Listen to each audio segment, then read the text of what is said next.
Good morning बच्चों। निकालिए 7th class की हिंदी की बुक। 4th वाला लेसन चल रहा है अपने एक बाल कहानी। इसमें कौन कौन है? सुरबाला और मनोहर। दोनों क्या कर रहे थे? प्रकृति के साथ खेल रहे थे। तो सुरबाला ने एक पहाड़ बनाया था जिसको मनोहर ने फोड़ दिया था और सुरबाला रूठ गई थी। तो सुरबाला को मनाने के लिए मोहन ने बहुत जत्न किए, प्रयत्न किए, कोशिश की, लेकिन वह नहीं मानी। लास्ट में जाकर क्या कहती है? मुझे तो ऐसा ही पहाड़ बनाकर दो। तो मनोहर कहता है ठीक है, मैं इससे भी अच्छा पहाड़ बनाकर तुझे दूंगा। आगे देखिए इसमें क्या बोल रहा है। यह 29 पेज नंबर पे ऊपर ऊपर देखना।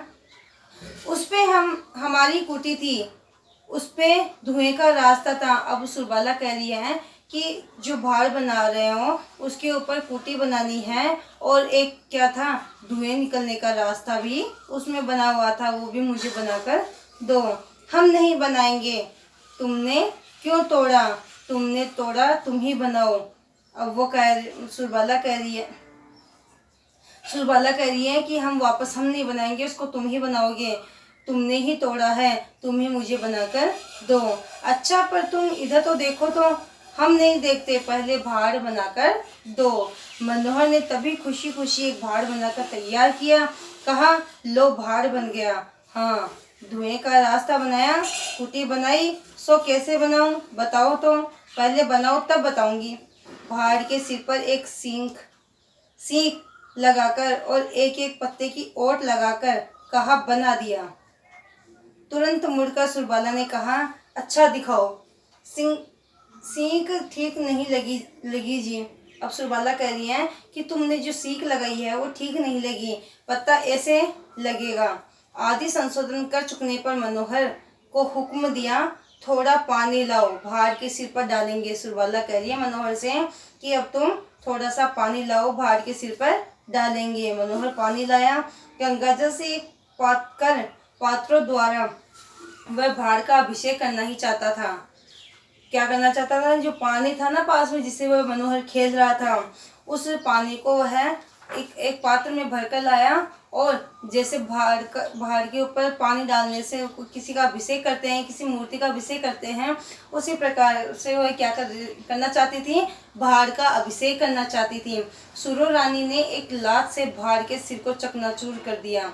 अब सुरबाला ने क्या किया? एक लात से पहाड़ के सिर को, जो पहाड़ बनाया था मनोहर ने, उसको क्या कर दिया? चकनाचूर कर दिया। सुरबाला रानी हंसी से नाच उठी। पहले तो उसने मनोहर का बनाया हुआ पहाड़ के ऊपर जो सिर के ऊपर उसने जो बनाया था सींग के द्वारा, उसको उसने फोड़ दिया और फिर जोर जोर से हंसने लगी। मनोहर उत्फुल्लता से लगाने लगा। उस निर्जन प्रांत में, शांत प्रांत में, जो शांत जगह, चारों तरफ शांति थी, बस केवल मिट्टी थी और क्या था? पानी ही पानी था। तो उस निर्जन प्रांत में वह निर्मल शिशु हास्यस्वर लहरें लेता हुआ व्याप्त हो गया। उस निर्जन वन में, उस शांत वन में स्वच्छ शिशु जो ये बालक हैं, उनकी हंसी की लहरें उठ रही थी। उनके बारे में बताया जा रहा है। सूरज महाराज बालकों जैसे लाल लाल मुंह से गुलाबी गुलाबी हंसी हंस रहे थे। सूरज महाराज जैसे सूर्य के लिए बताया गया, सूर्य की लाल लाल जो किरणें होती है, शाम का जब समय होता है, तब जब सूर्य डूबता हुआ रहता है या उदय जब होता है, उस समय क्या होता है? उसकी लाल किरणें होती हैं।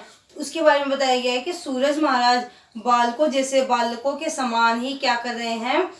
लालिमा बिखेर रहे हैं और गुलाबी हंसी हंस रहे हैं। तो इसमें लेखक कह रहा है कि जो सूरज है वो इसी प्रकार से प्रतीत हो रहा है जैसे कोई बालक हंस रहा है, लाल लाल मुंह से गुलाबी हंसी हंस रहा है। गंगा मानो जानबूझकर किलकारियां मार रही है, जो उसमें लहरें उठ रही हैं, गंगा जल में, जो नदी में जो लहरें उठ रही है, उसके लिए कहा गया है कि जानबूझकर वो क्या कर रही है? किलकारियां मार रही है, हंस रही है। और वे लंबे ऊंचे ऊंचे दिग्गज पेड़, जो बड़े बड़े पेड़ हैं, दार्शनिक पंडितों की भांति सब हास्य की सार शून्यता पर मानो मन ही मन गंभीरत्वा लोचन कर हंसी में भूले हुए मूर्खों थोड़ी सी दया बख्शाना चाह रहे थे। अब उसमें क्या बताया गया? जो ज्ञानी जो पंडित हैं उनके बारे में भी इसमें बताया जा रहा है। कौन? वह दिग्गज पेड़, जो बड़े बड़े जो पेड़ है उनको पंडितों की संज्ञा दी गई है। वो मन ही मन गंभीर तत्वालोचन कर हंसी में भूले हुए मूर्खों की थोड़ी सी दशा बख्शाना चाह रहे थे। उनके जो पत्ते थे, वो जो पेड़ था वो इस प्रकार से हिल रहा था, इस प्रकार से लहरें चल रही थी, इस प्रकार से हवाएं चल रही थी कि मानो वह भी हंस रही है। तो ये बाल मनोहारी के बारे में इसमें बताया गया है कि किस प्रकार से बच्चे प्रगति को देखकर खुश होते हैं और प्रकृति क्या करती हैं, बच्चों की तरह ही हमें खुश रखती है और बच्चों की तरह वह स्वयं भी खुश रहती है। इस प्रकार से इस कहानी के माध्यम से यही बताया गया है कि प्रकृति भी बहुत अच्छी लगती है, वह भी बालकों की तरह ही कभी हंसती है कभी रूठती है। इस प्रकार से इसमें बताया गया है। ये लेसन आज आपका कंप्लीट हो गया है। कल इसमें हम क्वेश्चन आंसर की बात करेंगे। Thank you.